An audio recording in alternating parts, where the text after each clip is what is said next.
Glenn Clark Radio, talking about the sports you do and don't know, both within and surrounding Baltimore. Don't ask him about preseason games, oh no, stuffing things in Griffin Basso. Despite it being on the internet, he can call it what he wants, so Glenn Clark Radio, Glenn Clark Radio, Glenn Clark Radio.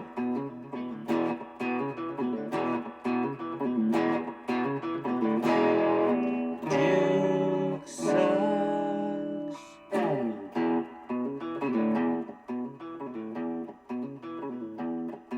Right. Well, I feel like Lamar's playing winning football in games that you have to find a way to do what's required to win the game. You know, and that's different in every game. And he's been doing that. You know, whether sometimes you take some things for granted. You know, you protect the football or you operate the right way.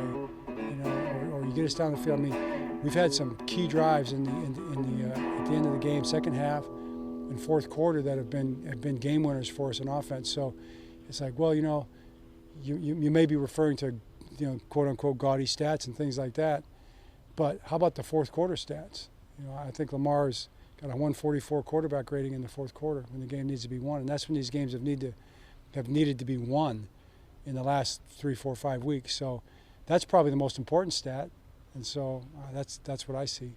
Two more. Head coach of the Baltimore Ravens discussing some of the I want to say hysteria because that's the wrong word, but just some of the discussion about the play of his quarterback, Lamar Jackson. Good Wednesday to you. It is a Would You Rather Wednesday edition of Glenn Clark Radio. I am Glenn. He is Griffin, and we have much to do on the program today, our final show of the week. We will have a Project Game Day for you tomorrow night, as we will be with you immediately following Ravens-Bengals. Come hang out with us for Project Game Day, pressboxonline.com/game day. Myself, Rita, KZ, Stecca, Griffin, and former Ravens linebacker Tyus Bowser. We will see you then, pressboxonline.com/game day, late night on Thanksgiving. It's all brought to you by Game Day Men's Health, 1-800-GAMBLER, helpmygamblingproblem.org, the Costas Inn, and Live Casino and Hotel Maryland. But yeah, no show tomorrow, no show Friday. We're not doing in some years we've like pre-recorded a Friday show. In some years we've done all sorts of goofy stuff. We're not doing any of that today. Today I got a turkey to smoke, and I bought too large of a turkey. I screwed it up. That sounds like what you're supposed to do, right? No. Biggest not one when you're trying to possible? smoke a turkey and you have to be asleep by like 9 o'clock because you have to work at 4 in the morning tomorrow. Well, the Terps play late anyway. Yeah, You I'm might not as well going to be just- viewing that. Might as well just call Not going to be viewing that it what contest. it is, and you're just Not going to happen. you don't sleep. I will find out at 3 a.m. who won between Maryland and Alabama tonight. They will Well, not that's when the game's be- going to end, but yeah. Yeah, correct. Maybe I'll catch the end of it when I wake up in the morning, considering it won't start actually until about like 12:30. at least 12:30, yeah. Right. So there is that. Yeah, Maryland got drubbed obviously by Gonzaga. I stopped counting because holy F. Which A is to be expected, but also B somehow still Right, like, you know. like none of us thought Maryland was going to be competitive with Gonzaga last night, and it was still disappointing. Which is wild, Jack. It's a wild statement. Coming up on the program, Rocky Boiman, of course, our buddy, former NFL linebacker, WLW out in Cincinnati. We'll preview the Bengals with him. Also, later on, Patrick Stevens joins us, usually on Thursdays, doing it on Wednesday this week. We will talk about Maryland. I mean... No, we'll talk about Towson, right? Yeah, we will talk. They got a big one. Well, I mean, I don't even know how much today matters. They've gotten 2 good wins down in Florida. It'd be nice for them to prove they can win 3 games in 3 days. I see. That would be really cool. That would be really cool. Yeah. Yeah. I mean, I guess there's that. But yeah. believe it or not, the legacy of the ESPN Events Invitational. That's Terry's Chocolate, yeah, ESPN Events enough. Invitational. I don't think Adventure brand. I don't think they're going to put a banner up for it. And if No, they nor do, should they. But if they do, maybe they put it over at like what's a bar now in Towson that people hang? Where do the kids go? CNR, CVP. Okay, that's where I met no, my yeah, CNR Mrs. still Clark open, was yeah. at CVP. Maybe they can hang CVP was my hang rec the banner room, at of CVP. course.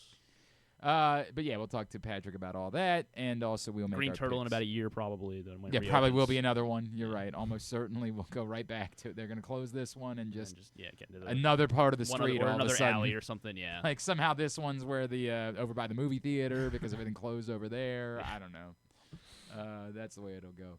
But yeah, we'll talk to Patrick and then we'll pick our picks with KZ. John Harbaugh a little bit defensive of Lamar yesterday, and that's fair. Like the points that he makes aren't incorrect. Outside of the Bears game where Lamar did give the ball away a couple times, but it's fair to say that I thought the one was thrown. Which one of the running backs had the ball go off his hands in that one from one of the interceptions? Yeah, it was Keaton Mitchell. Yeah. I thought he threw that with too much pace, given what type of throw it was. So I do think he played a I'm not putting that part on Lamar Jackson. in that. I mean, it hit him in the hands. Like, I hear you, but I don't think it was the appropriate throw to make. Joe had a problem with that for years, where he would whip balls into a running back, and you'd be like, "Dude, what are you doing?" Like, but what even if I mean that ball's never supposed to be intercepted. Like that's. I agree that it wasn't a ball. It's like the Baker It's the question of whether or not the concept that John Harbaugh's throwing out is he playing winning football? And I would tell you in the Browns game, I don't think he played winning football. I think he played at most game manager football. At most. I truthfully think in the Browns game he played poorly. And not just by Lamar Jackson standards, I mean by quarterback standards. I think he played poorly in the Browns game. I think he played game manager plus football against the Jets. I think you would say that he played pretty good football against the Vikings, particularly in the second half, right? And against the Dolphins, I think he played well, right? But that's in 4 games. That's one game where I think he played well. Where if you're using the context of winning football, I think the Vikings game, you could absolutely say he played winning football. Right. Against the Jets. He's not costing them games. And obviously this is Lamar Jackson we're talking about, so you don't need, you expect him to do a lot more than a poor not cost version you of games. Lamar Yeah. Jackson is still better than a lot of options in the NFL. But it's an interesting argument. Like, this is the funny part. We always talk about how, ironically, the 2 Super Bowls that Peyton Manning won, the second one was laughable. I mean, he was awful at that point. I mean, he literally should not have been playing in the NFL at that point in his career. He was it's one of the great ironies in the history of football that Peyton Manning gets to call himself a 2-time Super Bowl champion when he was actively hurting the second team that he led to a Super Bowl. They were worse because of Peyton Manning. He was dreadful. The first one, he actually played really well during the course of the season, but didn't play particularly well during the playoffs. It's an interesting world where, Peyton Manning is one of the greatest quarterbacks of all time, but the 2 times he won the Super Bowl were not necessarily, again, one, it's unfair because during the season he was really good. He just wasn't as great during the postseason. Are we not on the air? No, we're not. That's not good. No, it's not. How do we fix that? By what I'm doing right now. All right. Were we recording? We were. All right. We got that going for us, which I guess is something. I don't know. I don't like you're this. still No, speaking no, to people. No. You don't get to just suddenly be like, hey, pretend like it didn't happen. I mean, you could have. No one would have noticed if they were just tuning into not the way it works. Okay. Not the All right. way Well, it now, works. if you're just joining us. I got nothing. All right. I got nothing. I don't know what we're talking about. It's all derailed. It's no good. I'll hide. Next time that happens, I'll just No. turn off the. Don't hide. This is the bit. This is the. We don't do television here because if we did, then this wouldn't happen. We don't pretend these things aren't occurring and just like we react to them. I'm pissed off about it. I don't know what happened. I don't know what's going on, but I'm pissed off about it, and I have every right to be pissed off about it. It's the way that it works. Imagine if John Harbaugh, like, they throw an interception, and he's just like, I don't care. You'd all be pissed off. You get pissed off when John Harbaugh says, I thought we played well, and you got to really credit the other team. We're supposed to be pissed off about this stuff. I know. That's the way that it goes. We're supposed to be angry, not just like, pretend it never happened. Nonsense. Well, I mean, what I want to do is I want to, start screaming obscenities right now, but that doesn't help anyone. I don't know. Do you have anyone in particular that you want to scream? Yeah, a few MFers like this. Well, then just sort of get maybe move slightly away from the microphone and scream it in that direction. That doesn't. I think that's gonna. But that's the point is, right? We're going to address the problems. We're not just going to pretend like they're not happening. That helps no one to just pretend like they don't exist. I don't know what it is. I would say we're going to fix it. Let's be honest. We've had years. We haven't fixed it. So here's my guess. We're not. And for some reason, I appreciate the fact that many of you still choose to come back. I don't know why. But you do, and God bless you for it. It means a great deal to me. And I guess my family. I don't think my family cares. I'm lying if I say that. But God bless you for making such. Deep down, they know that they it's know important. What? They know that it's important. What's important? What you just said, that people are returning to us. I guess. Some people, I think, didn't. Some people were like, I want a show that just works when it says it's going to work. When it says it's going to do show, it does show. That's the show that I'm looking for. And for some reason, continuously, we have an issue with that. We did the, by the way, new episode of Glenn and Rita now available. And for like the first 5 minutes, Rita wasn't on the screen. The camera was frozen. And somehow none of us noticed. It was from 3 hours before that. So it's just an empty... Just an empty chair. Oh. Sitting there. All of a sudden, Rita looks up at the screen. She's like, where am I? And I said, dunno. Why does that happen? Also dunno. But you and... did you guys freeze as well? No, we did not freeze. Is interesting. That is weird. Good shape. It was just Rita. I don't have the answer. We don't need to test it right now. We've got nobody here today. But it's a real shame Drew couldn't make it, and just a bummer. It is. It really the is. hell we were talking about. We were talking about winning the football. Ravens and Lamar, John Harbaugh being Lamar defensive. costing this team wins. I didn't say that.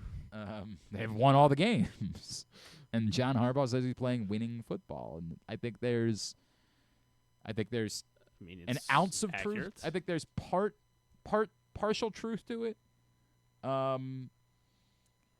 And I think John Harbaugh also one, I don't expect John Harbaugh to be the one to say. Other people did. Ronnie Stanley said, if the offense plays like this, we're not winning a Super Bowl. Lamar Jackson said, he's right. Of course we're not. We all know that. But I don't expect John Harbaugh necessarily to be the one to say that. Why would he want to call out his players like that publicly when they've won 5 straight games? That does nothing to benefit them. Now, hopefully, privately, that's the conversations as the coaching staff that they're having. Hopefully, John Harbaugh, Todd Monken, the players, they're all having the conversation. They say, look, we've gotten away with it, but we know it needs to be dramatically better than this. Dramatically. But that doesn't mean that John Harbaugh needs to say it in front of the world. I got no problem with him choosing to say nice things about his quarterback. We all like Lamar Jackson. Nobody thinks that if the Ravens are going to do anything, it's going to be because Lamar Jackson plays good football. But just being completely fair, I don't think Lamar Jackson has played good football for the last couple of weeks. And that's not – I think we all know what's going on. I think we can all do the math and say Lamar Jackson is a compromised version of himself, but that doesn't mean that I lie about it or that I hide from it. I don't think Lamar Jackson is playing particularly good football for the last couple of weeks. I think he's made some poor decisions. I think his health probably is leaning into why he's made some of those poor decisions. I think the offensive line is playing a role in why he's made some poor decisions. Now, he hasn't, as we just said, he hasn't cost them games. But I think that we know that in order to win something of significance, the Ravens will need Lamar Jackson to be much better than he has been currently. And I don't think it's a problem to say that out loud. There was good news on the injury front yesterday. Not only Lamar Jackson back on the practice field, but also you get a second straight day of practice from Rashad Bateman. Kyle Hamilton back on the practice field, so he appears to be good to go. Travis Jones, who I somehow completely missed, didn't practice on Monday, but he was on the practice field yesterday. The only interesting part was that Justice Hill suddenly went from no injury designation to not practicing, so we'll see what that means. We knew that Taven Bryan was going to be out for a little while, so otherwise good news regarding the Ravens and practice yesterday as they get ready for the Bengals tomorrow night. And speaking of the Bengals, had to do this a little bit earlier on because of his schedule, but an opportunity to catch up with one of our favorite guests from WLW out in Cincinnati. He's our buddy Rocky Boiman right here on GCR. Of course, tomorrow night, Thanksgiving night, Ravens-Bengals here in Baltimore. And if it's Bengals week, that means we get to catch up with one of our absolute favorites. Of course, host on WLW out in Cincinnati, former NFL linebacker, the great Rocky Boiman is back with us. Rock, happy Thanksgiving, my friend. Thank you for taking the time. Glenn, happy Thanksgiving to you and yours, brother. Great time of year to be with loved ones, but always happy to be on your show, man. Dude, are you responsible for any of the Thanksgiving meal in your house? Is there anything that you take ownership of and say, I'm preparing this? Absolutely not. I simply show up and the meal is prepared. Everything is laid out. I am told what time to be there, and I just sit down and eat, Glenn. That is a good life. Sorry to say, but that's the situation, yes. That is a good life. I had that for a little while in my life, but then the last few years I finally had to take responsibility for the turkey. And I don't actually mind that, as you would imagine. Smoking a turkey is actually a pretty fun way to spend a few hours on a Wednesday. Yeah. I'm all right with that part of it. But I do. I'll tell you what. If I had a smoker or a deep fryer, yeah, hang out outside, have a beer, have a cigar, and roast that. Yeah, man, I'd be all for that. Way worse ways to spend a Wednesday afternoon and evening than doing that, so I don't mind it too much. All right, Rocky, we play Would You Rather Wednesday here on the program. 2 weeks ago when we were starting to map this out, we had a scenario where we said, would you rather the Ravens face Joe Flacco on Thanksgiving night or Joe Burrow perhaps in his first game back, not knowing exactly where he is health-wise? And I still think that the Ravens would have been better off facing Joe Flacco, but you tell me your thoughts on what we should expect from Joe Burrow in his first game back tomorrow. Yeah, Glenn, it's hard to say. He's had, over 2 months off. He's got the toe injury, and what's really strange is everybody around here, myself and really anybody who's involved with the Bengals, I mean, the word when he got injured was, boy, this is really, really bad. Toes are complicated injuries, and there was a dislocation, and it requires surgery. So I think everyone thought, okay, it's probably done for the rest of the year. If not, maybe if there's a playoff run mid-December, maybe he'll give it a go. But the fact that he's coming on Thanksgiving weeks ahead of the time frame that was originally put out there is I guess kind of I won't say startling, but it's caught people by surprise a little bit. So the debate is, are they rushing him back? Mm-hmm. Is he rushing himself back and maybe he's not quite ready? So I think that, all those factors are still in play, but of all accounts we're getting now is everything he attacked the rehab, he went ahead of schedule, and he feels great, and he's ready to go. And I've been saying really for weeks, the debate is, okay, if the season's basically over, which it more or less is for the Bengals, do you bother putting him out there? And I say, look, if he is 100%, ready to go and no restrictions, okay, no we can't really roll him out to the left because that would put unneeded – none of that. If there's no diversions from the game plan and he can just go out there and let it rip, I say, yes, go ahead and play him. If there are any restrictions or if there's things you're not comfortable with, and if that thing's not feeling 100%, I don't think he should So the fact that he's playing, my mind tells me he is 100% ready to go, and we'll see what happens. The Ravens have had a miserable history against Jamarr Chase specifically over the years. We know a year ago, 457 yards, 5 touchdowns between 2 games. With no T. Higgins tomorrow night, should we expect that, like, he might actually have all of that in one game tomorrow? Well, look, Joe Burrow's not stupid, nor is Joe Flacco. Much of the reason for Joe Flacco's remarkable success under crazy circumstances coming in hot off the street was the fact that both those quarterbacks are smart enough to know get the ball to Jamarr Chase. I mean, it's I always say, Glenn, football is very simple. Get your best players the ball. Yeah. Okay, if you're going to go down, if you're going to lose a game, you're better off as a coach standing behind the podium after the game saying, well, look, we tried to get the ball to Jamarr Chase 20 times tonight. The Ravens did a great job taking him away. Tip of the cap to you guys. You'd rather do that than, try to, you get caught up in the scheme and we got to do this, we got to go through the progressions. No, find ways to get your best player the ball, especially with Joe Burrow coming back, and I'm sure there's going to be a degree of rust to him. I think he's going to look early and often to Jamarr Chase. Yeah, that would be my expectation. We'll see how the Ravens answer it. He is Rocky Boiman from out in Cincinnati, WLW. He's with us here on GCR. Rocky, the joke, of course, with Joe Burrow coming back is, great, is he going to play defensive back, right? Because that's obviously the issue. Now, I know it wasn't maybe quite as bad.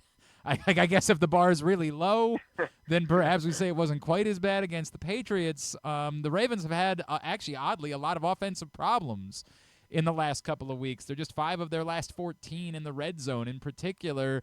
Are the Bengals so abominable defensively that, like, this is the cure that the Ravens have been waiting for an offense that's been a little sluggish in recent weeks? It really could be, Glenn. This defense is not very good. And again, go back to everyone's, Al Golden, the scheme is in this and that. No, it's very simple. The Bengals don't have enough great players on defense. And their best player, Trey Hendrickson, hasn't played for a couple weeks, won't play here Thursday night. So, again, you can have all the scheme in the world and draw up all these defenses, and I think Al Golden is one heck of a coordinator. But when you ain't got the horses, it's really tough. So the Bengals are going to go with really the plan they had even coming into the season, which is we got to outscore people. We got to outscore people, and Joe Burrow is capable of doing that. Obviously much harder without T. Higgins in there. Obviously much harder being the fact that he's not quite in the rhythm with being out so long. But, yeah, I mean, this defense has been bad. It's just, the tackling – and again, the lack of impact plays. There's just no – I always say, Glenn, my rule on defense is, and every good defense I was a part of in 8 years, you need about 8 guys that are really good or fundamentally sound, do their job, are smart. Then you need 3 game wreckers. Okay, you need guys that just flat go out there and make plays. Now, I was never of the game wrecker type, but again, the good defenses I played on were the ones that had a Dwight Freeney or a Robert Mathis that could go get a sack, or had a Bob Sanders in the at the safety position that would just go make a play, right? Not even within the confines of the defense, just go make a play. Or Kevin Carter or Javon Kearse would have a sack. That's what this defense is lacking. They don't have any of those game records, and it really shows. You bring up, the question of, is it worth it with Joe Burrow? And I guess the flip side argument is they won 5 straight to end the season a year ago and damn near, backed into the postseason doing it. Is this team capable of going on that type of run, Rock, or is that just, like, there's just no way to believe that's possible given the defense? I would honestly be shocked if they could have some sort of season turnaround and get in the playoffs and have success. Just, again, going back to that defense. That has been consistently the issue. Now, you mentioned they did play better, probably their best overall game against the Patriots last week, and it was good to see. It's some of the guys that had a lot of question marks. Geno Stone has really been kind of a letdown since he's come to Cincinnati. He had 13 tackles and a pick. Barrett Carter, we got a couple of young linebackers that the Bengals have really made a focus on clearing the deck for these young linebackers. They must think a lot of them and think they're the future. We're talking about Demetrius Knight and Barrett Carter. It hasn't really shown up on the field or on tape. Now last week Barrett Carter had 16 tackles, so that's very positive and good news for him. But in general, I just don't think this defense, again, has the game records that you need to really make an honest playoff run, especially now being so far behind the 8 ball. The Bengals been able to win the game last week, or the game a couple weeks ago against the Bears. They were right there. Probably should have, could have won that game. If they had maybe 2 more wins in that win column, I think the playoffs would be realistic, even with this defense. But without it, I really don't see it, to be honest. What about on the flip side? Is there any danger at all for Zach Taylor? Like, I don't know that you can blame him for Joe Burrow getting hurt, or I know the defense isn't his area necessarily, but the situation is what it is. Is there any risk at all for Zach Taylor moving forward? You mean in terms of playing Joe Burrow, or no? Just him being the coach? I mean, like, is there any world where that you lose maybe 3 of the next 5, something like that, and you're talking about Zach Taylor being on the hot seat? Yeah, look, I think if this was any other franchise, I think that certainly would be the case. And there's lots of franchises out there that have a much quicker trigger finger than the Bengals do. The Bengals and Mike Brown are very, very loyal. Mike Brown historically has talked about how, since he was a kid, he was in the business of football, right, with his dad. And he had to see, coaches get fired and families get relocated. He hates that. He absolutely hates that, which I think is a very, very noble thing. And so I'll also say that I don't know if Zach Taylor is probably the prime issue here. To me, it's the person that's in charge, the people that are in charge of acquiring the talent. Glenn, you go back through the recent drafts, and they have just missed and missed and missed on top players. And that says nothing about the good franchises, and the Ravens have done it in the past, and the Eagles do it for sure, getting those top players and find those diamonds in the rough in the 4th and the 5th and the 6th round. They've not done that at all, and they've missed on some recent top draft picks. Jamarr Stewart, you may have as many tackles as Jamarr Stewart, first-round defensive end. Miles Murphy out of Clemson a couple years ago has flashed a little bit, but he's never been that dominant player. Joseph Osai, same sort of thing. So, yeah, it's just I put most of the blame on the people that are in charge of finding and evaluating the talent. I think they deserve most of the blame here for why this season has gone the way it has. I know, we're obviously not likely to see him on Thursday, but I get that, like, you look and the record was 1-5, but what was the emotion, the feeling for that fan base out there, and this kind of crazy Joe Flacco experience that they've had? You know how beloved he is here. What was the ride like despite the record? And what were the feelings from Bengals fans and the people of Cincinnati about what Joe Flacco did over the last 6 weeks? People here absolutely loved it, man. They absolutely appreciated what Joe Flacco was able to come in here and do. And certainly, for me and my business, right, just like you, it gave us something to talk about. Yeah. I think, Bengals fans next year and 10 years from now are going to look back very, very fondly on Joe Flacco and what he was able to do coming in here, very short notice coming in, and for him to perform the way he did. And I still think he's capable of performing at that same level. He's just a little beat up, right? He's got the shoulder, and now he had the finger last week. And look, he's 40 years old. That's kind of expected. But, just a remarkable, run that he had. And I'll point this out, Glenn, and I do a lot on my show. I hope Joe Burrow can learn some things from Joe Flacco. In my opinion, Joe Burrow's issue is he's still trying to play hero ball out there and make a play every single time, right? And I think that's why he gets in, because I made this point, like every game Joe Burrow starts, it's the offensive line stinks, the line stinks. Well, that conversation wasn't really had when Joe Flacco was at quarterback. Why? Because as a more veteran guy, I watched the games and I saw him look, somebody gets cut loose, boom, that ball gets thrown into the dirt, right? There's a blitz coming, it didn't get picked up, that ball gets sailed into the 12th row. Or maybe he just takes the check down instead of trying to make the 20 or 30-yard play down the field. I mean, for no other reason than his future, health. I think Joe Burrow needs to learn how to do that and understand that there's no play or even game that is worth his health and the sacrifice of that for what he means being a franchise quarterback. I think that's one thing, hopefully, in my opinion, and I don't know if that's a popular opinion or not, but that's my opinion, what I think I'm hoping Joe Burrow kind of learns a little bit from seeing the veteran Joe Flacco out there, not just go be a thrower and be a dynamic playmaker, but be a quarterback and understand when to give up on a play and when to move forward. That is interesting. That is really compelling stuff. I wish that we could just go back and take all those press conferences he did and bottle them up into like a podcast series. And God, it's so funny, Right. Rock, because I had the opportunity. I got to know Joe really well while he was in Baltimore, and when he was drafted, very cool. When he was drafted, his dad told us, he said, I don't think you're going to like Joe that much. He's painfully dull. And every time I talked to him, he gave me gold. Yeah. Every time. He's just a really interesting person, man. And so happy for him that he got to have maybe if this is it, who knows? Maybe in 2 weeks he'll be in Minnesota or something like that playing football. There you go. Or maybe we'll be back next year as a Right? backup here.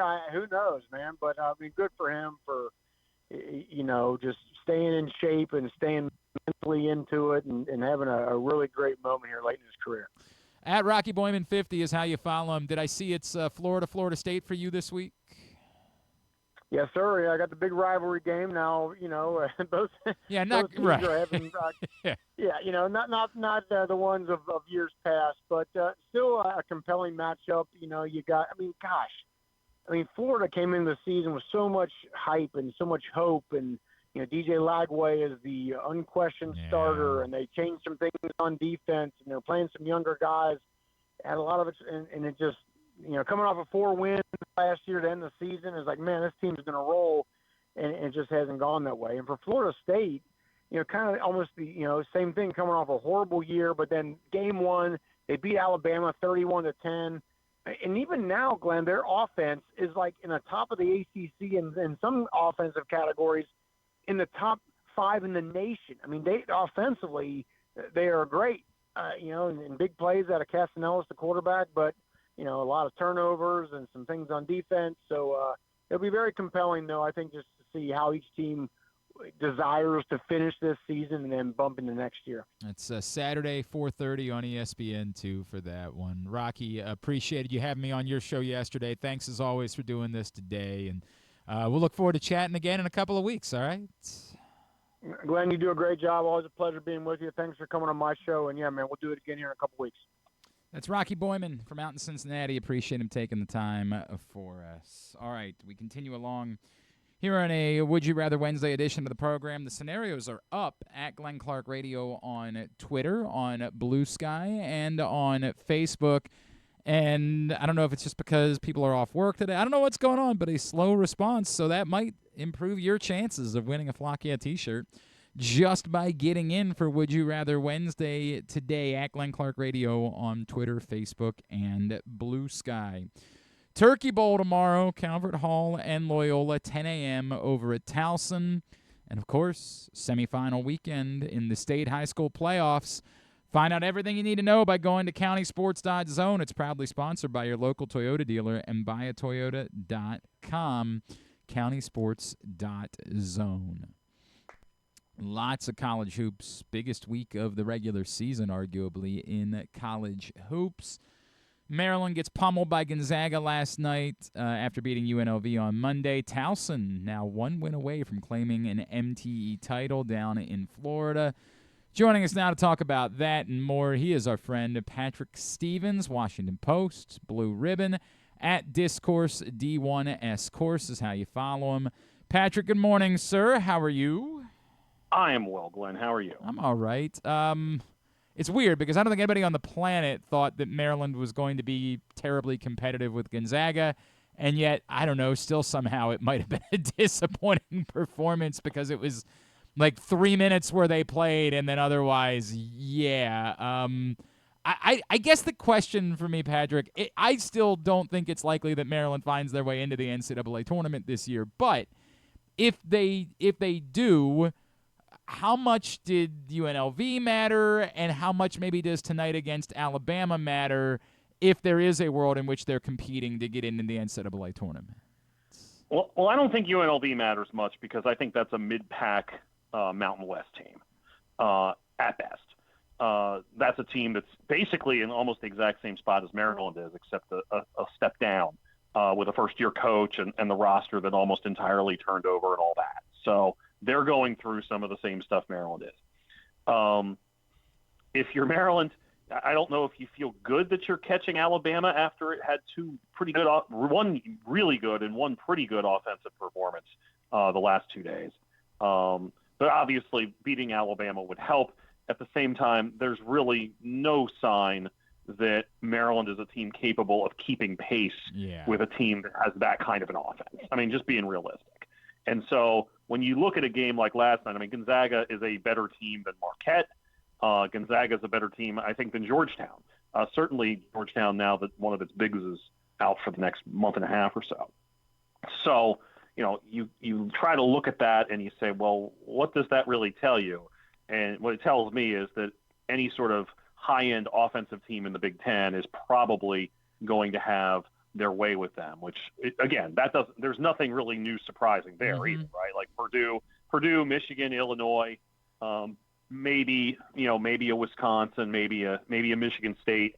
I think you would have looked at those games as being unlikely for this team to win in the first place. So I don't know if there's really a whole lot that you really conclude other than that it's probably good for everyone involved that game didn't tip until 9:30 in the East, and a lot of people went to bed before watching it. And tonight's doesn't tip till midnight. So and tonight doesn't tip until tomorrow. So exactly right. So I think it might be best for Maryland just to come back and pretend like those 3 games didn't even happen. I will say this: the good thing that they get out of this trip, no matter what, is Pharrell back. Right. Absolutely. And so you look at that, and that by itself, given the way he came down in that Marquette game, only misses 1 game. That's a win for them. It's a win for him. That simply was more of a scare than maybe anything else.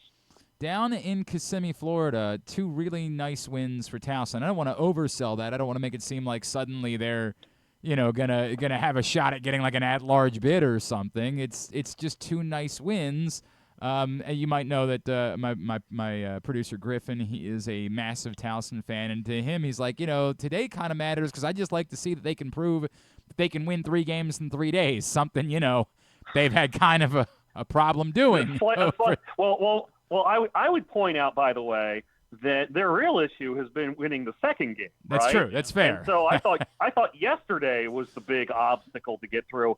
And I'm not going to lie, as I'm sitting there watching that game yesterday, I thought it was going to get away from them. And it's a 5-point game, and then it's suddenly down to 2, and you're sitting there thinking, down to 1 then. It's like, man, this feels an awful lot like a couple of these CAA tournament games over the years. So for them to gut that out, for Tejada to make his free throws like you would expect him to play such excellent defense on that last possession and block a attempt to tie it there and get away with a 72-69 win over a team that's going to have a really good chance to win Conference USA. I don't know how good Rhode Island is because that's one of those programs that keeps resetting its roster every single year.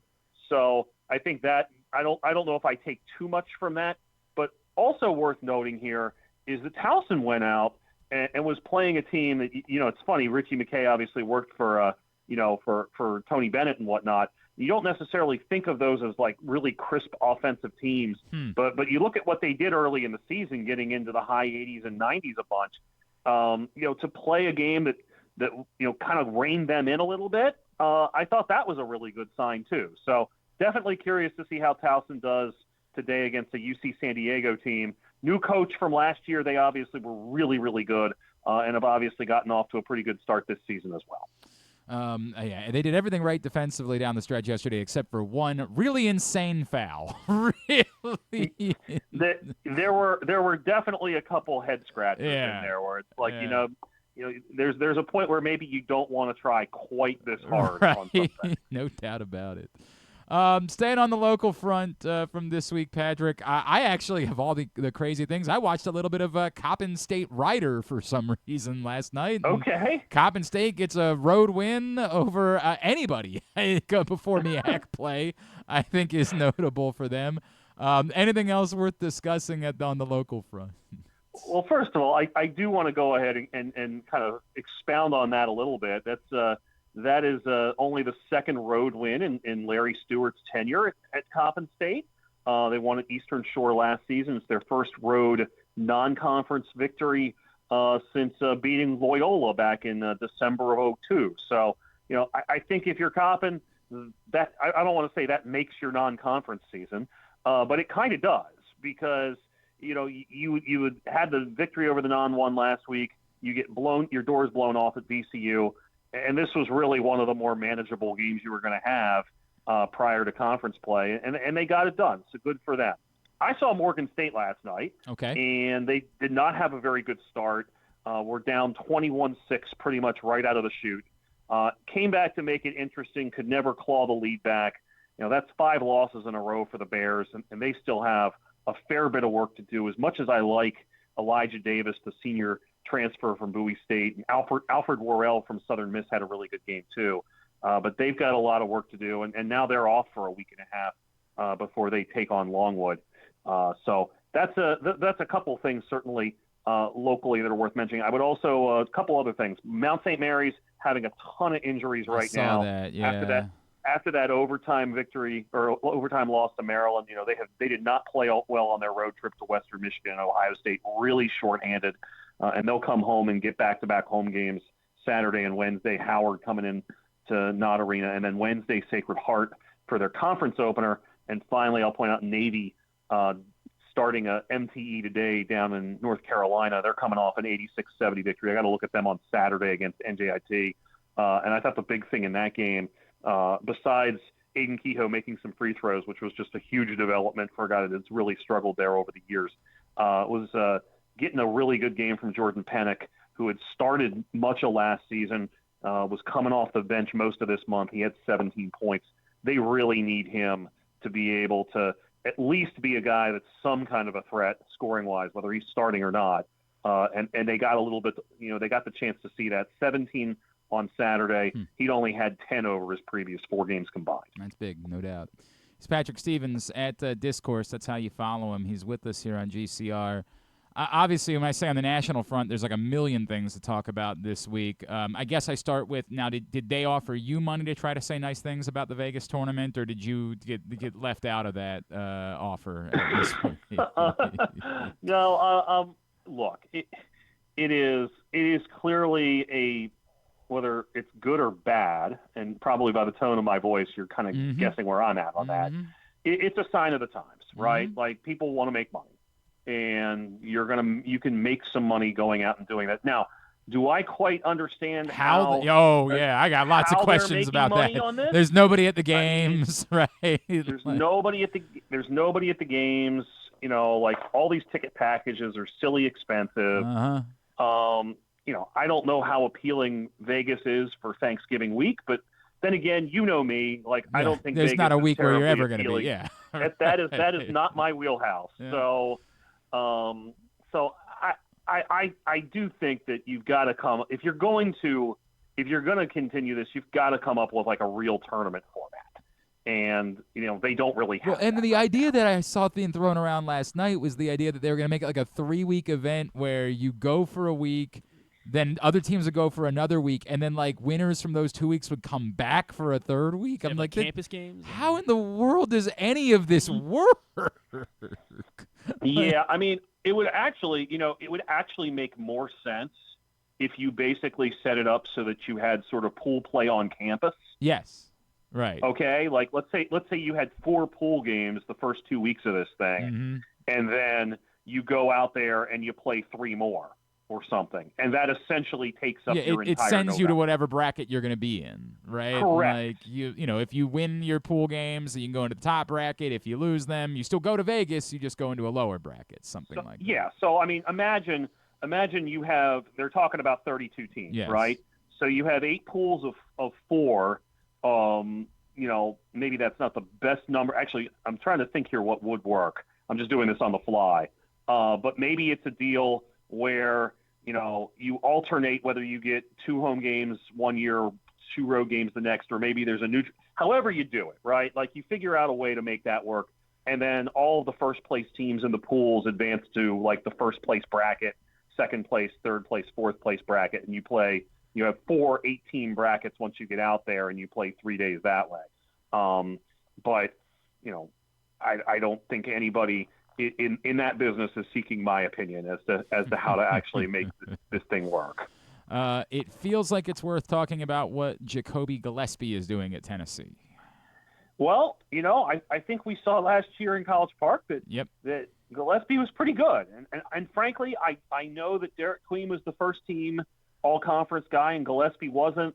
I had a vote in that, and I put Gillespie on the first team last year because I thought he was their most important player by far. And so, he's gone out and has been even better for Tennessee so far. And the 2 games this week, 32 against Rutgers and 22 against Houston. Just a really, it kind of makes you wonder, how did this guy end up at Belmont in the first place, right? Like, how did nobody notice this guy? No disrespect to Belmont, which is a really good program. Yep. But how did he get overlooked coming out of high school? Everything we saw last year. I think he had like 1 dud game last year. He didn't play well. I remember he did not play well out at Washington, I think it was, where you're just like, man, that wasn't very good. But there weren't more of those. Like there might have been 1 or 2 others where you thought, man, he didn't get very good point guard play tonight. But he was just rock solid all last season, and clearly that's translated playing at Tennessee, where there's plenty of talent around him as well. Anything else? Any big ones that jump off the page to you about what we've seen this week? Not particularly. I mean, I would say one team that kind of stood out to me, even though they I think they lost their second game out in Maui, Seton Hall, which was awful last year, and then goes and beats NC State to get to 6-0 on Monday. They lost yesterday to USC and Rodney Rice while we're talking about former Terps. But that's a team that looks like it's a lot better, and they poured a fair bit of money, shockingly, right? Like you get a lot better. It turns out you put a bunch of money into it. So that's a team I think suddenly warrants a little more attention in the Big East this year, simply because those results suggest that they're definitely way better than they were last year when they went 7-25. A little controversy in that Seton Hall game yesterday. There was a very bad out-of-bounds call in the second half, but Shaheen Holloway had already used his challenge in the first half and couldn't do anything about it, and a little bit of discourse about whether or not maybe as this expands, perhaps there's 2 I don't know what the end the story ends up being, or whether coaches learn you don't use your challenge until like the final 4 minutes of the game. Like you don't do it until the game is at stake. We will see. Let's play our game. Can Patrick Stevens name the MLB team that this player played for or managed? We begin with a very easy one on the manager front. Patrick, of course, someone who I think is now done. I think. We will see. You never know because he's still only 70 years old, but 3 teams managed by Bruce Bochy. Bruce Bochy would be San Diego, San Francisco, and Texas. Of course. Now, a little bit more difficult. This one we always do a bit more of a ball buster on a multi-team guy. This guy ended up being an all-star once. He also won a Silver Slugger at one point in his career. There were ultimately 6 stops for Josh Bell. Josh Bell, Pittsburgh. Yep. Washington. San Diego. I did not remember San Diego. I only got 3. Yeah, he went over in the Soto deal. Oh, right. Okay, that makes sense. Yes. Cleveland. Yeah. He was in Miami. Yeah. Are you sure there's a 6th? There's one more. In 2024, he played 41 games before returning to Washington. Did he end up with the Yankees at the tail end of that year? Arizona Okay. was the spot for Josh Bell. And then, again, a very easy one to wrap it up, a Hall of Famer, 3 teams for the legendary Wade Boggs. So you got Boston, New York, and Tampa Bay. New York Yankees and Tampa Bay. Where he won a World Series and then rode a horse around afterwards. And then didn't he ask to go into the Hall of Fame as a Ray because he had some deal? I think he did. Yeah. And he's also the subject of maybe the greatest tweet of all time. Oh God. So it was somebody sort of like the phrasing was, people sitting around talking about old sports players, blah blah blah, is a sign of like disaffection or whatever, and it was somebody named like Joe Boggs or Eric Boggs, and somebody replies to that, any relation to Wade Boggs? Okay, not bad. Of course, legendarily also, I believe, once consumed 70 beers on a flight, if I remember correctly. Yeah. Very true, yeah. Yeah, Wade Boggs. And also a Simpsons legend. That's correct. That's a fact. Where are you headed this weekend? Locally, you'll see me over at Loyola on Sunday. They got Coppin State in that at 6:00. Making some other trips around. Might see Towson this week too. They've got Cornell. That's still kind of TBD. There's a few balls up in the air. But Towson, their next home game, especially if they win today, it'll be interesting to see them. They have Cornell next Wednesday. At Discourse, D1S Course on Twitter and Blue Sky, Blue Ribbon, Washington Post. Patrick, happy Thanksgiving, my friend. I always appreciate you. Let's talk again next Thursday, all right? Awesome, Glenn. You have a great holiday. It's Patrick Stevens with us, as he is every week here on GCR. When we come back in, we'll make our picks. KZ joins us next. It's Glenn Clark Radio.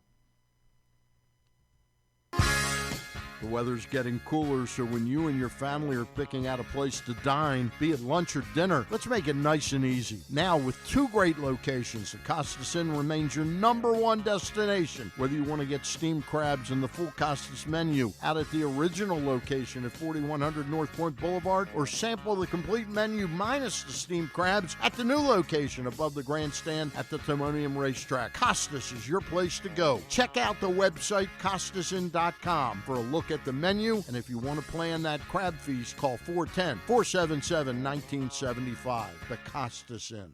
Gambling can be a fun and entertaining experience, but there are risks involved.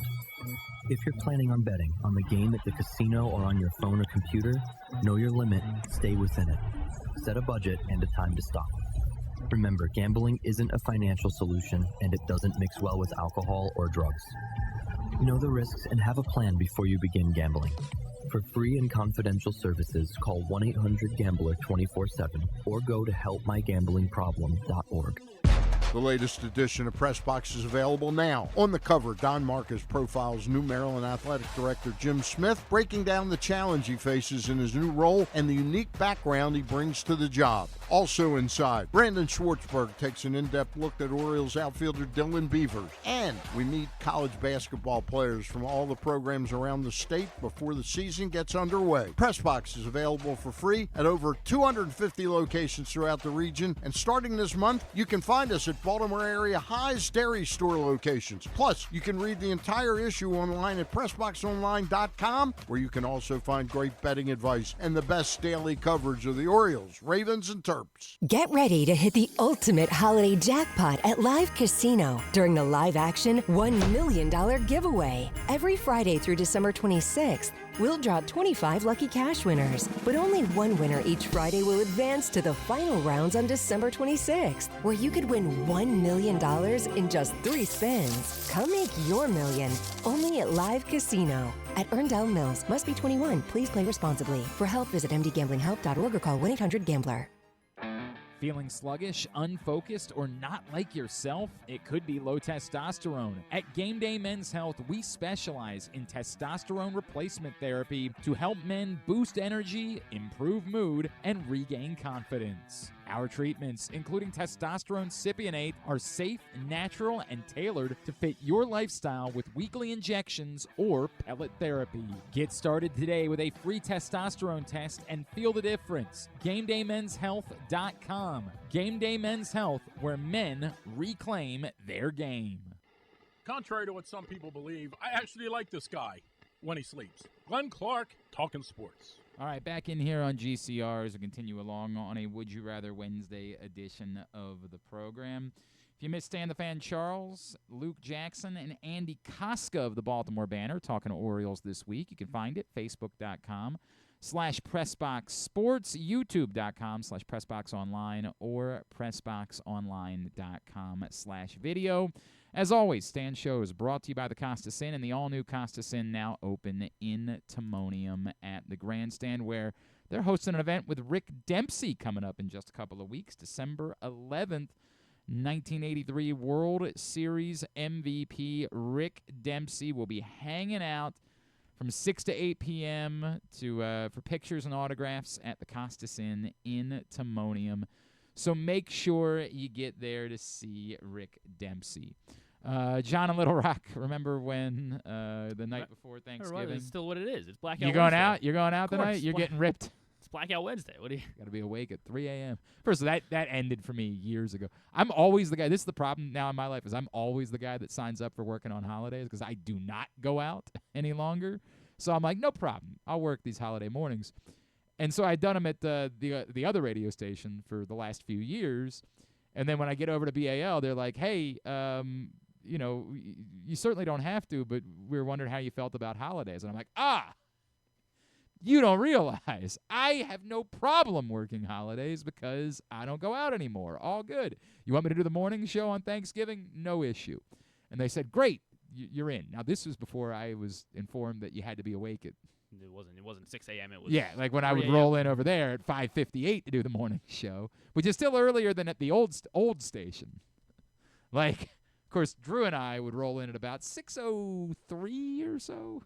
It'd be about the time that we would start over there, and we weren't fill-ins. We were the hosts. So yeah, I did not realize that when I agreed to work this shift, and so I'm doing Project Game Day after the game on Thursday night, live from the conference room at WBAL, where I will be sleeping on the couch for 2 hours and then waking back up to do the morning show on Friday. That is it's the first time I've slept at a radio station in 50 years? No. 12 years maybe? Like, it definitely happened a few times at the old place. But it's been a long time since I've done that. All right, let's make some picks. He is Ken Zalis. He is with us right now here on GCR. What's going on, buddy? How are you? Huh? Old man? You know how to unmute yourself? I'm great. Hey, how are you? Hey, there's our guy. How's that guy you told me to pick up last week? How's Shavers? How's that guy doing? I dropped him. I didn't say start him. I didn't start him. But I messaged you. Those are the type of guys you pick up late in the year, see if they're going to do something, and they don't, you drop them. He sure as hell did not do anything. He did not. But to be fair, there were some well-known established players that did Zippo as well last week. So that is a fact. You know, I can't be too bad on him when Addison and Williams, who were in many lineups, that's true, put donuts up. God, the Vikings are such a disaster. Disaster. There's one league where I'm gonna miss the playoffs, and it's because I had the 5th pick, and all the guys I wanted went 1 through 4, and I sat there at 5. I'm like, I could reach and take Derrick Henry, which wouldn't have been great, right? No, it would not have been. But the player that was there, that was, a little bit lower than his average draft position, was of course Justin Jefferson, and so I said, I guess I'd be an idiot if I don't take Justin Jefferson at 5. But I didn't feel good about it for a reason. No. Oh, God. No. I mean, we all know what the right pick was at 5 now, but, water under the bridge. All right. Anyway, let's do this. Oh, you know what? Before, you're going to play Would You Rather Wednesday with us because Drew's not here today. So, I am? Okay. Yeah. I haven't even I have been out all morning, so I don't even know what the scenarios are. Well, here we go. This will be fun. Are you somewhere where you can look something up by chance? I'm kind of on my phone outside. Do you mean like pull it up? Or? Well, I can. I haven't read them either. I can try. Okay, all right. You might need to for one of these. You might have been following current events, so you might be aware of it. But if you're not, then I don't know that I want to discuss it at length. I want you to just find out on your own. And you're not you're not at school, correct? No, I'm on my porch. Would you rather, number one, would you rather the Ravens indeed win the AFC North? They open the playoffs by hosting the Chiefs. Or they get in as a wild card, and it works out that they go to Buffalo, who ends up coming back and winning their division, and the Chiefs miss the playoffs altogether.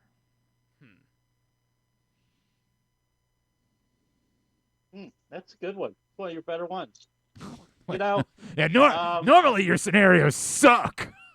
No. Normally I hate this segment and hate your face, ugly. No. Normally I don't have to think as much as I do on the first one. I'd like them to be at home and face the Chiefs. Okay. All right. Is that because you're not? Is that because you're not afraid of the Chiefs, or is that?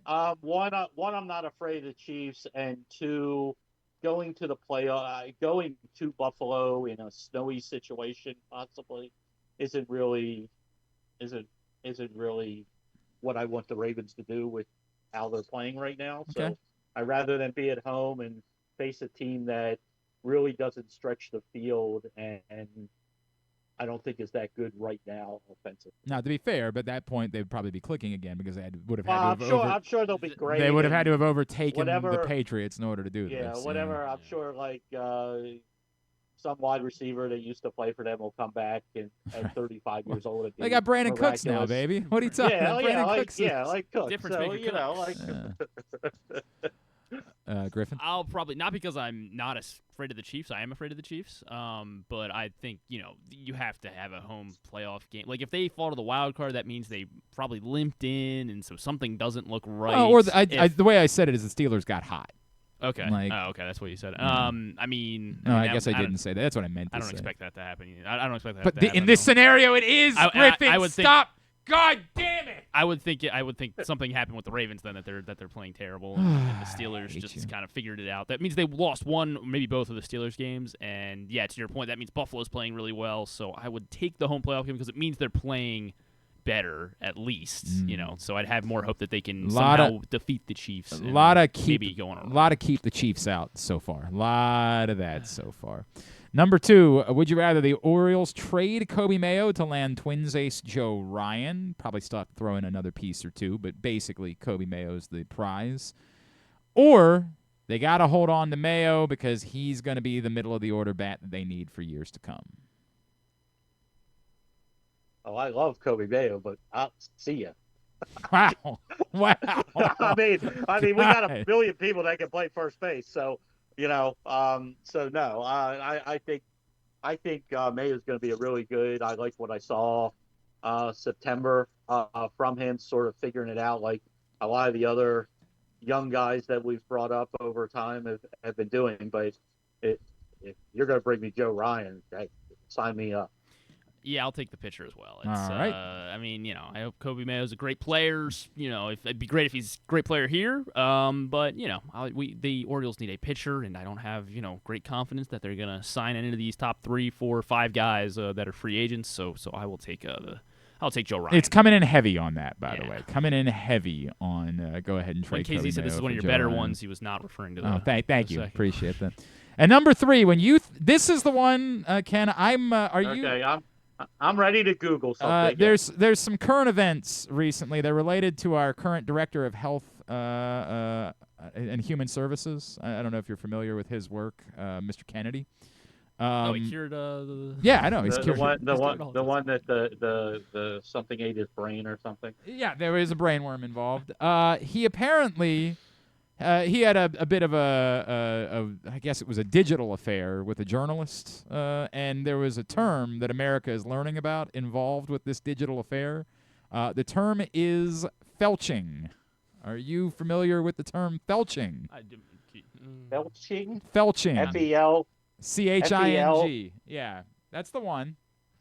Why don't you go ahead and look that up? You don't need to give all the details away. I just want to get your reaction. I don't care what the other thing is. But. Well, hang on. All right, hold on. Let me, I haven't looked. Hang on. Yeah, the term is felching. And now here's the setup for Would You Rather Wednesday. You show up tomorrow for Thanksgiving dinner. What? And no. I mean, and the matriarch or patriarch of your family is discussing current events and ends up leading an uncomfortably long conversation about the topic of felching. Or you can avoid said conversation, but it means that the only things you get to have for Thanksgiving dinner are dry-ass turkey and the Kraft apple pie mac and cheese. And when I tell you that it's somehow worse than you think, I mean it when I tell you it's somehow worse than you think and you have to eat it in this scenario. yeah, I'll finish a full bowl of that probably. As long as I don't have to ever think about what this is again. I'm on one of the. See, I know you already did this, and I don't want to try it, but it can't possibly be as bad as you said it was. It's worse than that. It's just like there's certain things that I've told you over time that I never thought were that bad, and I was usually pretty accurate. Here's I'll knowing who is at my Thanksgiving dinner, I think the entertainment value of the discussion. Oh, you're good with it? Yeah, but they're not going to eat the rest of it. I'm not going to eat the dinner. I think the uncomfortable part would just break into hilarity at some point. All right. So I'm going to go there. Yeah, Granny, they were felching. I'm going to be hungover. I'm not going to eat anyway. Like, this is... Again, if you're with your kids, don't look this up. Wait till they walk away. If you're not familiar... Do not look this up. Do not put it on your work account. He's in charge of our health, Ken. He's not in charge of mine. He's a buffoon. He's in charge of our nation's health, and don't you forget it. And I don't know if you've heard, but I actually can't believe he's a Kennedy. We're making America healthy again. I'm not sure if you've heard about that, but that's what we're doing. Everything's hunky dory. All right, here's where we are in picks. Get your responses for Would You Rather Wednesday in at Glenn Clark Radio on Twitter, Facebook, or Blue Sky. Someone's getting the Flock Yeah t-shirt just for participating today. James Revere has opened up a 4-game lead over Griffin and Andrew Stecca, 7 games clear of myself, John and Little Rock, Jeremy Kahn, John Proctor, and Joe Serpico. Then Ryan Chell and Ken Zalis no longer our power bottom. Ken Zalis 8 games back, and KZ is, after a 7-2 week, 4 games clear of our power bottom. In fact, he's got someone between him. Kyle Ottenheimer is 9 games back, and then 3 games clear at the bottom of the table is where we find Paul Valley, currently our power. You want to do it, Griffin? And new power bottom, Paul Valley. All right, let's get into it. 3 college games, 6 NFL games. Picks are brought to you by Live Casino and Hotel, the best place to watch every big game is Inside Sports and Social at Live Casino and Hotel. Great food, drink specials, 100-foot media wall just steps away from the FanDuel Sportsbook. Where are we starting? We're going to Memphis, Tennessee, actually. First, do you think, what are the odds my bet hits this weekend, do you think? That Maryland gets a W. Gets the over 4. I would say not great. Not great. Were you able to sell that at some point to cash out? Never, no. I mean, maybe if I had looked at it at some point in the during the Washington game. Yeah, I don't know. Probably should have looked into hilarious. It's one of the greatest stories of all time. It's one of the funniest things ever. It's one of the. I want us to actually do a web series about this bet. I want us to do an investigative podcast about this bet. It's amazing. I don't even care that Maryland's lost all their games now because I've gotten this entertainment about it. I do have a Navy over 8.5. They're at 8 wins right now, so there you go. They're going to Memphis, taking on the Memphis Tigers on Thanksgiving night. 7:30 on ESPN. Memphis laying 5.5 against the Mids. Yeah. And Blake Horvath's good. You remember when Ken was like, they're not going to win another game, and then they took care of business against South Florida. I don't know. I guess I have to be back on the Navy bandwagon. It's probably a mistake. It's probably a trap on the road. But Memphis isn't quite as good as we thought they were, and you're getting 5.5 points to play with. I think I like Navy. I think I like it here. Yeah, Memphis isn't as good as we thought they were, but neither is Navy. Just beat and South Florida. Senior day is a different thing. I failed to realize it was senior day last week when I made my pick, and that was a error on my part.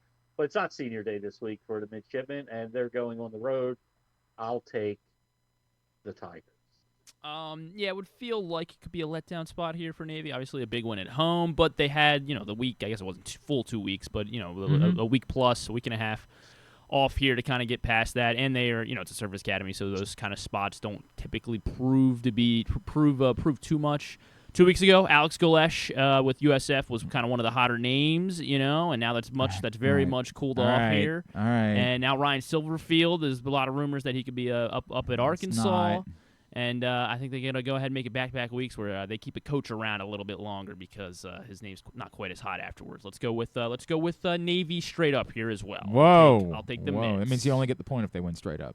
I only get the point? Yeah. All right, I guess I'll take that. All right. I'll take that. Most of us are on the Mids. KZ's on Memphis, John Proctor, Joe Serpico, and Andrew Stecca, the four on Memphis. That means the public is on the Memphis. Yeah. I guess so. Yeah, That's Jeremy on Navy alongside the bulk of the crew this week. Then to Friday, we'll stay in college football here. The number 3 ranked, undefeated Texas A&M Aggies going to Austin to take on the Texas Longhorns. 7:30 on Friday nights on ABC, and going on the road, Aggies are laying 2.5. This one's tough for me because I don't know what to make of what happened last time out for Texas A&M. Not the Samford game because that doesn't count. I mean, of course, the South Carolina. Should have scored 50. Yeah, right. The South Carolina game where they were getting getting throttled and had to put together a dramatic comeback in the second half. Something tells me they're not quite ready for this. I'm going to go Texas here. So they're not ready for it, but Texas is? Who's Texas beat? I don't know if you remember, they beat Vanderbilt. They beat OU. Beat Oklahoma. They did. They did beat OU. Oh, they beat Vanderbilt? Okay. They did. I'm going to go Texas A&M. I think their defense is legit, and everybody kept telling us before the season that Texas's defense is legit, and I don't think they are. I don't think they're that good. So it's just 2.5. Who do I think is going to win the game? I think it's Texas A&M.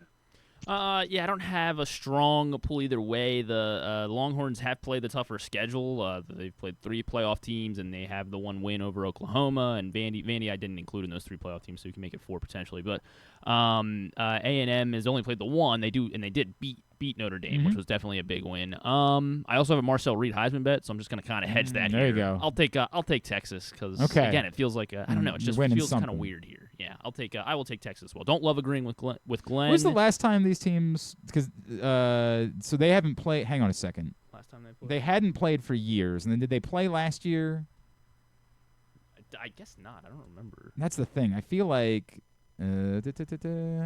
this is. I want to make sure I get this right. No, they played last year, but they played last year in College Station. This is the first Texas A&M Texas game in Austin since 2010. Gotcha. So yeah, they didn't. Yeah. They hadn't played since 2011 before last year. Yeah. Okay. So first time they played in Austin in 15 years. Most of us on A&M, Glenn, Jeremy Kahn, James, and Joe, and myself are. I got on James. The I'm good. I got. Yeah. He knows what he's doing. And we got Kahn. They send him the script apparently before the week starts. Ridiculous. So 7-5 split there with the 5 on Texas.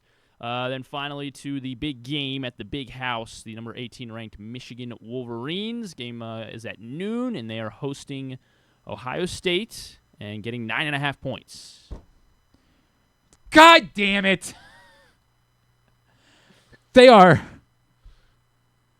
asking you to bet Michigan because it's insane that Ohio State would be a 9.5 point road favorite over a team they haven't beat since I think the Kennedy administration. Well, we're in another Kennedy administration here. It's true. Making America healthy again. How do you bet Ohio State here? How could you possibly bet Ohio State? Other than the line is so screwy that I feel like you have to bet Ohio State. So give me Ohio State because this line is nuts. Bonkers. There's no way that this should be a 9.5-point line. You are absolutely 100% correct. That it's insane that it's 9.5. But I'm going to play a little defense here. Okay. And I know that one of the people that I need to stay ahead of is Kyle our Ottenheimer. buddy Kyle. Yeah. And I know he's picking Michigan for sure. that he's picking Michigan. Plus, my son will be in attendance of this game. Why? Why is that? Because his one of his best friends attends Michigan and got him a ticket. Well, that's cool. I mean, I've never been to an Ohio State Michigan game. I said when he asked me if he could go, I was like, well, yeah. I think this is one of those things you want to do in life. 100%. So I'm going to go Michigan, even though I have very little confidence in it. And I think Ohio State's the better team, but I'm going to play a little defense and take Michigan. All right. Interesting. Okay. It's going to be freezing cold in Ann Arbor on Saturday. About like 30 degrees. I think there's a 70% chance of snow. I don't think there'll be like heaps of snow, but I think it may be snowing during the game. I think it's going to be low scoring, and so for that reason, I think Michigan keeps it close. Probably wins. Of course, Michigan. Like, you don't understand. Everything you just said is accurate. It's just that the moment they made the line 9.5, I had no choice. Apparently, I guess this means the public's on Ohio State. Jeremy Kahn's on Michigan. Most of us are on Michigan. Because I get it. There are 4 on Ohio State. Andrew Stetka, yourself, John Proctor, and John in Little Rock. I don't know how I feel about that on the crew. Buckeyes. I don't know if that's who I want to go to war with. I'm not sure. 8-4 split in favor of the Wolverines. All right. To the NFL, it's a 1:00 game. Isn't this game usually at 12 or 12:30? Yeah, somebody brought that up yesterday. I don't remember. Yeah, it's weird. Yeah. Lions are hosting the Packers. Because you normally go right from the parade into the game. That's what it felt like. Yeah. And I also or feel like at least at like 12:30. I also feel like you missed the end of a gap. Like because 12:30, 4:30 were always the game. My wife, her father went to Blakefield, and so she believes the boys will be going to Blakefield, and so like she pretends that it's a whole. I'm not sure they're gonna get in, dog. Like they keep talking about like, well, you're a legacy, so you should probably be safe. I'm like, are there any tests? Because if there's one test, we might be screwed. Might be in trouble. So she always wants to watch the game on Thanksgiving morning.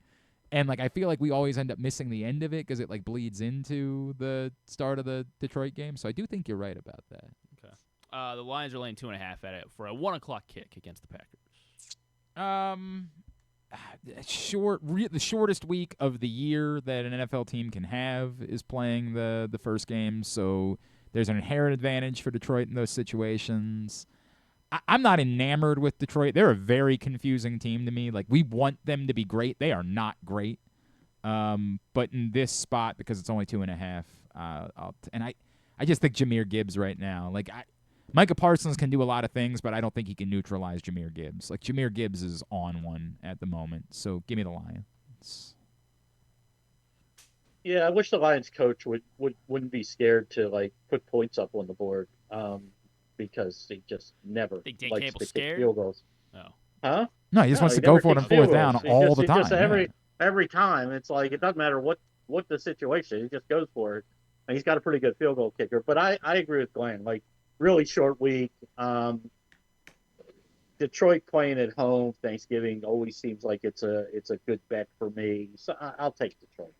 The last 21 years, as an underdog, the Lions are 0-15 straight up. And, of course, they are a favorite in this one. As favorites, they are 5-1 straight up on Thanksgiving. How about that? I also got a moon phases stat for you. It's a waxing crescent. And the Lions are 10-1 over the last 3 seasons on waxing Can't crescents. lose. Yeah. Can't 7-4 on Thanksgiving. Clear eyes, crescent moon, can't lose. That's what they always say. Waxing crescents. No, waxing crescent 3-0 under waxing crescent moons against the Packers. Yeah. Too. In the last. You're gonna fight with the moon? I'm not. You want to have a fist fight with the moon today? Again, I don't have a real strong feeling either way. Lions at home, so I'll take the Lions as well. And plus, got the moon obviously on our side. Waxing crescent. We are nearly all on the. I believe that's something else that Robert F. Kennedy was texting about. Was the moon on our side? No, was waxing crescent. Pretty Oh, sure it's something. that was. Don't look that one. Yeah, up that there. one might be an Urban Dictionary. 2 on the Packers, Stetka and Jeremy Kahn. All right. So that's where we're at with that one. The 4:30 game on CBS, the Dallas Cowboys hosting the Kansas City Chiefs. The Chiefs laying 3 points. I know that I picked against the Cowboys last week, and that burned me, but I'm going back to the well. I'm fully back on board with the Chiefs, and the Chiefs, as I know that they hadn't won a one-possession game until last week, but now they did, and the Chiefs, as small favorites, have been very payable over the last few years, so give me back on the wagon with the Chiefs. What's the line? 3. Yeah, Chiefs -3. Trace. Chiefs -3? Yeah. Yes. Oh, give me Cowboys. How about them Cowboys? Look, as I said, We're on the right side. I know it didn't look good for the first Didn't look good at all, 20 minutes yeah. of the game. But they did fix the defense, and their offense, they got weapons. So I like what I see out of the Cowboys. Not a big Cowboy fan, but I like what I see out of Cowboys, and I think they can win any type of game against the Chiefs. Chiefs had no reason to win that game last week. It did what Chiefs do, but on the road, Thanksgiving, give me Cowboys. I'm not really sure why I picked the Cowboys last week. I did, and obviously it worked out, and I really needed it because I had a horrible week. But I'm not going to do that again. That was not fun to be on the Cowboys for most of that game. So the Chiefs obviously prove they can win, and they probably are. So the Chiefs plus another Bet Lab stat for you: 20-6 road favorites on Thanksgiving. All right. I got a turkey to. These are important. We're trying to break down the matchups here. I have to go pick my kids up and get the turkey on the smoker, man. 6-on-6 split here. Glenn and I on KC, Andrew Stetka, Joe Serpico, John in Little Rock, and Kyle Ottenheimer on the Kansas City Chiefs. Right. So you're going head-to-head with Kyle in this one, Ken. The to Black Friday Prime Video game at 3 p.m., the Philadelphia Eagles hosting the Chicago Bears. Eagles laying 7. Bears. I actually forget who I picked here. So I'm gonna take Philly. I don't know why. I feel a little bit of a bounce back from them. Be a game I'm not watching because I refuse to pay for it. Give me the Eagles. You watch any Thursday night? Yeah, a lot of people have Amazon. No, Huh? I have not. I let it go. It's like they're usually suck ass games. I mean, I guess, yeah. You do remain steadfast on the Eagles. You did send me Eagles last night as well. The Bears-Eagles alliance has been fun to watch this season because they both have beaten the Bears have beat everyone in the NFC East. The Eagles have beaten everyone in the NFC North. So they've both been kind of rooting for each other this week. So I don't know what to do. 7 points just seems way too high. I feel like the Eagles do need to bounce back here, but against a fraudulent team in the Bears. Or since they need a win, do they just slow it down and try to win ugly? Just pick a pick. We like gotta go. I don't like being on the Bears. I'm gonna take the right. Bears here, getting 7 points on a short week, I guess.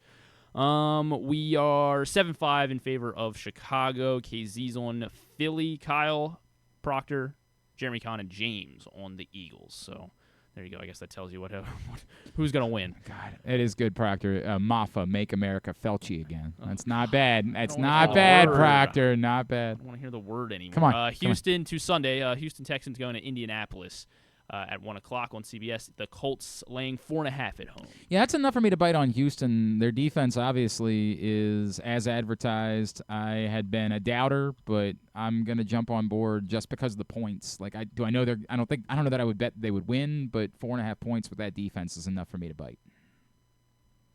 I'm the same. I mean, I didn't jump off the Indy bandwagon just because of last week, but I defensively, I'll the 4.5, keeping it close, divisional game.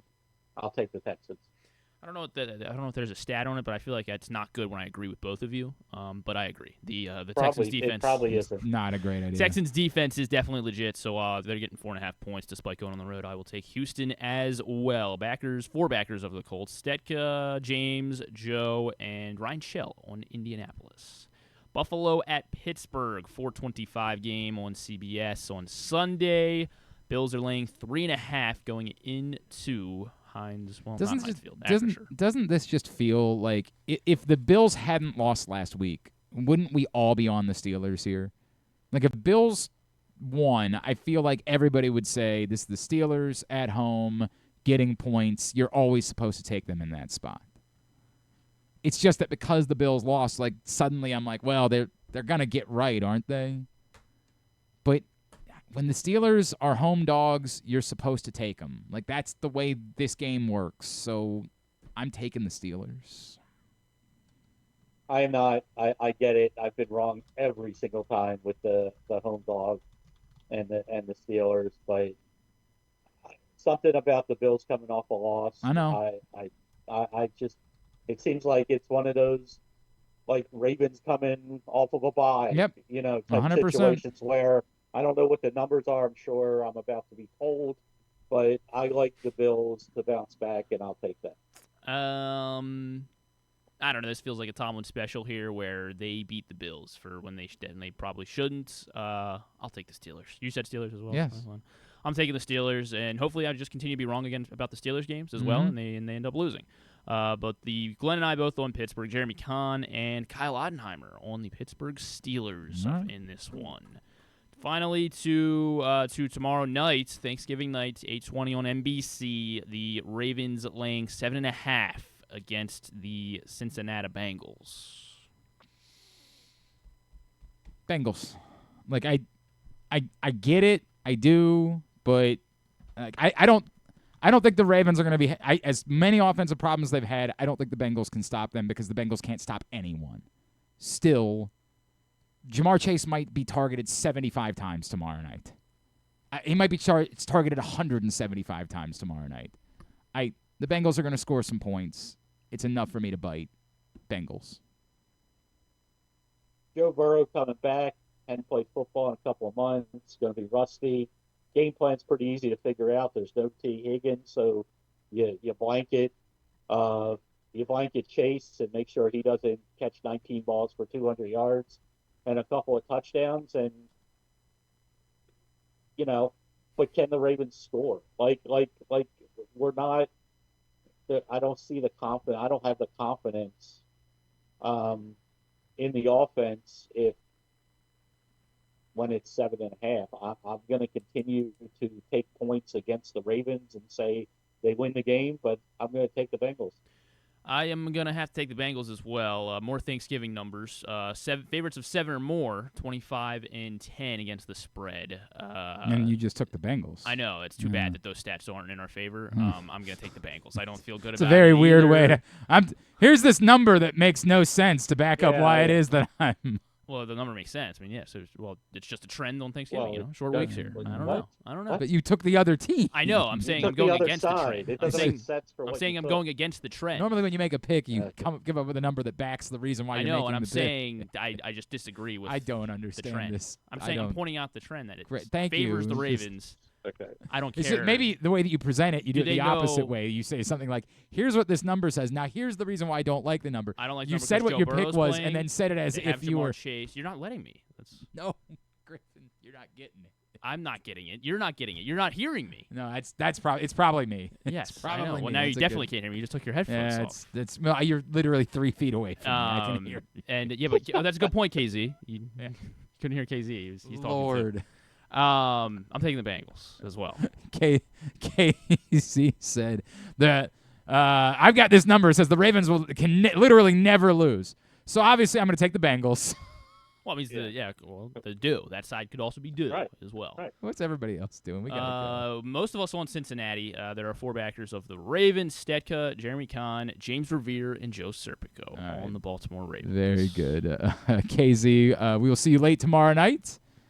Yes, you will. Love you, buddy. You will. Everybody have a good dinner and happy holiday, and join us after the game for a Ravens 4-point win. Hopefully, I would like to be wrong. I would like for them to win by 3 touchdowns. I would like to see them put up 40 points again. That would be wonderful. All right, pal. We'll see you tomorrow night. Happy Thanksgiving, bud. It's Ken Zalis with us for picks every week. We'll come back in tidbit and two-bit to wrap it up. Glenn Clark Radio. Get ready to hit the ultimate holiday jackpot at Live Casino during the live-action $1 million giveaway. Every Friday through December 26th, we'll draw 25 lucky cash winners. But only one winner each Friday will advance to the final rounds on December 26th, where you could win $1 million in just 3 spins. Come make your million, only at Live Casino. At Erndale Mills, must be 21. Please play responsibly. For help, visit mdgamblinghelp.org or call 1-800-GAMBLER.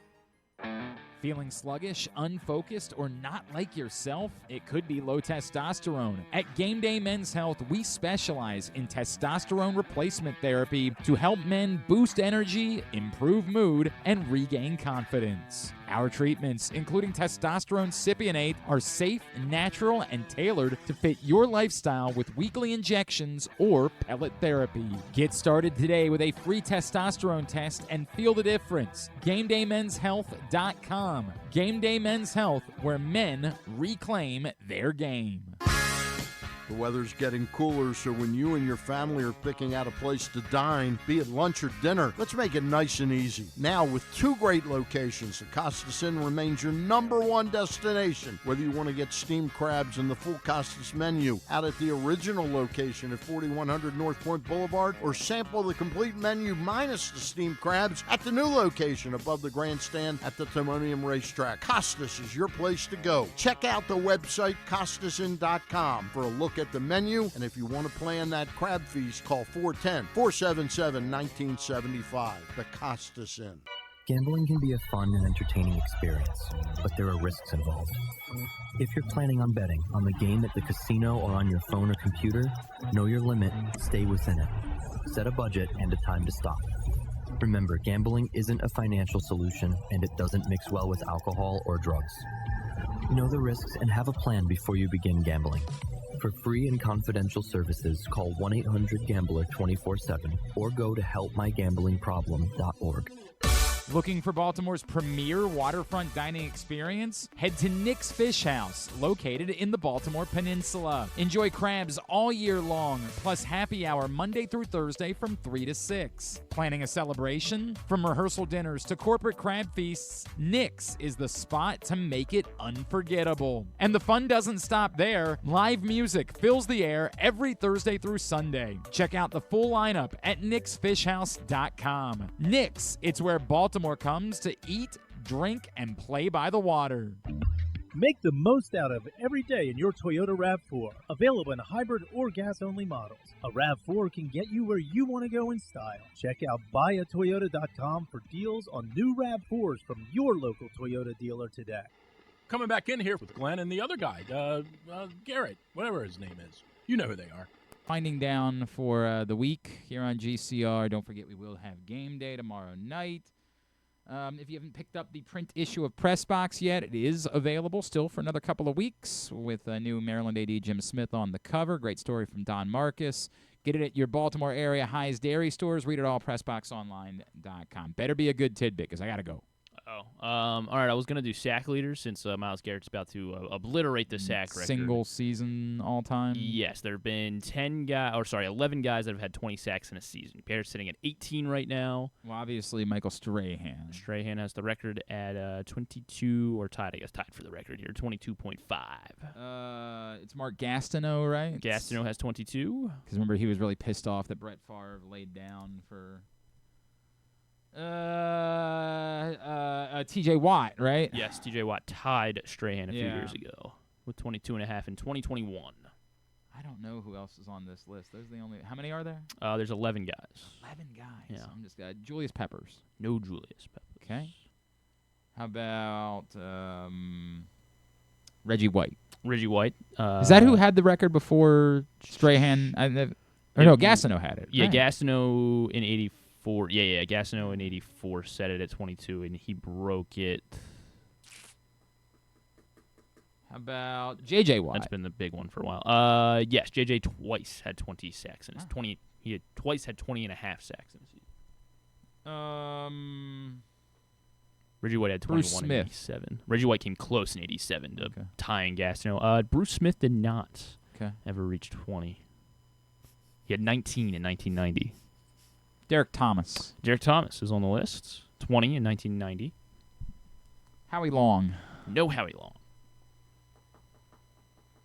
also don't remember what year they officially started recording sex either. 82.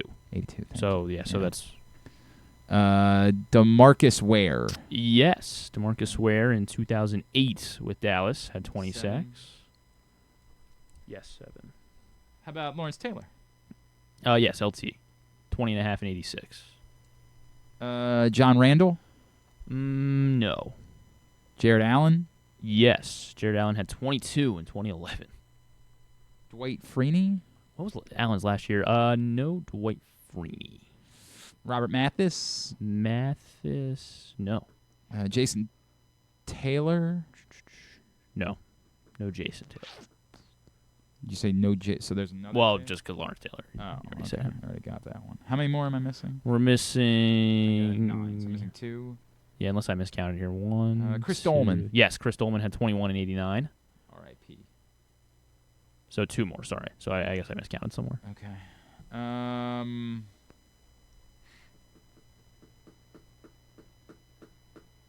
don't know. Help One me is out. a former Raven. Did not do it with the Ravens. Jason Pierre-Paul? Not Jason Pierre-Paul. Elvis Doomerville? First name did start with a J, though. First name did start with a J. First name started with a J. Didn't do it with the Ravens.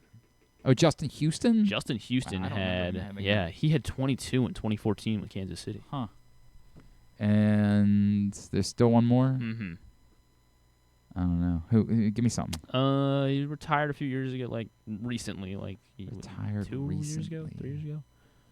Retired. James Harrison? Like kind of young. Kind of. Like you look at him and he's 34 right now and he retired 2 years ago. Like he could still play probably. Wow, he was a Pro Bowler every year and then an All-Pro, a first-team All-Pro, all but one of his. Aaron Donald. Aaron Donald. I'm just not thinking of. You forget that Aaron Donald was that dude despite being a defensive. You're trying to think of edges, right. and that's not what. 20 and a half sacks in 2018 for AD. Game Day Men's Health. I keep trying to explain to you, peptide proteins have really been a game changer for me, but you might be low T. If you're feeling sluggish, you're feeling run down, you're a man of a certain age, you might be low T. You can get a complimentary testosterone test. It's free. That's it. Just find out. Get an answer. You might also be dealing with erectile dysfunction, performance issues in the bedroom, stubborn belly fat that just doesn't want to come off. Game Day Men's Health has solutions for you. Safe space for men. Give them a call on Owings Mills, 443-264-4454, Columbia, 443-266-3505, or Frederick, 240-931-3717, and GameDayMen'sHealth.com. Going to have to be a comeback effort for Towson today in the final down in Kissimmee. Maybe they got it in them. Well, I hope they do. They are struggling it's only against UC San Diego. A lot of time left. It's on ESPN2 right now. They're down by 26 with 5 minutes to play in the first half. Well, we just got to make a point a minute and not allow San Diego to score anymore. It's bad. It's bad. That's all they have to do. Maryland, Alabama tonight at midnight, or probably later on TNT. Out in Vegas, Navy takes on Gardner-Webb at 4 in Wilmington. That's on Flow Hoops. Unfortunately, a really good one between the Kentucky and Maryland women at 5:30. No. Also only on Flow Hoops, which sucks. The final in Vegas is Michigan Gonzaga tonight at 9:30 on TNT. Also Tennessee Kansas tonight at 7 on TNT. Those are some pretty good ones. Everything else, go to GlennClarkRadio.com. Non-sports. Yeah, there's some stuff. Oh, Stranger Things is the big one. That's the final today? season. Yes. I thought it was tomorrow. I thought it was on final season tonight of Stranger Things. Jingle Bell Heist also what on do you mean Netflix. Tonight? Is it? So is it? Well, like today, I guess. Yeah. Well, can you watch it right now? Or yeah. do you, okay. All right. Yeah. The Beatles anthology has been restored and remastered. That'll be that's available on Disney Plus. Thanksgiving Day Parade tomorrow, obviously, followed by the National Dog Show on NBC, of course. Oh, you're doing tomorrow stuff. Well, I mean, yeah, it's the rest of the weekend. Season 1 finale of The Chair Company as well. It's Sunday. You're just doing all the whole weekend. You can go to GlennClarkRadio.com. We're not doing the whole weekend. There's too much. I mean, I'm just mentioning it. All right. We'll post it. Know. All right.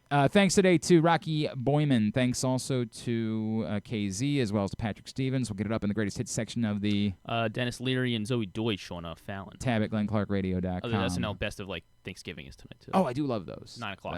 Well, I will be in bed. Okay. That's the reality. Tape it. I am up at 3.